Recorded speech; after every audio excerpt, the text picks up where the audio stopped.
Presidenti i Venezuelës, Nicolas Maduro, pritet të paraqitet në gjykatë të New Yorkut të hënën pasi u kap gjatë sulmeve ajrore amerikane të shtunën.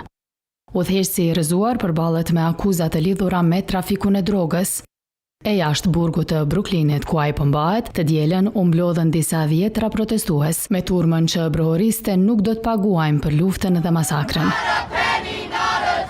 Ndërkohë, në Venezuelë është rritur pasiguria pas arrestimit të presidentit të shtetit. Vendin e tij e ka zënë përkohësisht Delcy Rodriguez. Kjo e fundit ofroi bashkëpunim me administratën Trump. Në mbledhjen e saj të parë të kabinetit, Rodriguez, e cila pritet të betohet të hënën, i bëri apel të drejtë për drejtë presidentit amerikan se populli i saj dhe rajoni meritojnë paqe dhe dialog e jo luftë. E shefi i Shtëpisë së Bardhë paralajmëroi udhëheqësen e re se mund të paguajë çmim shumë të madh, ndoshta më të madh se Maduro nëse nuk bën atë që është e drejtë. Gjatë një konferencë për shtyp në Air Force One të dielën, ai tregoi edhe se çka konkretisht kërkon nga udhëheqësja e re e Venezuelës. Ne kemi nevojë për qasje të plotë në naftë dhe në gjëra të tjera që na lejojnë t'ua rindërtojmë vendin. Rrugët që nuk janë ndërtuar, urat po shambën dhe askush nuk mund të shkojë askund.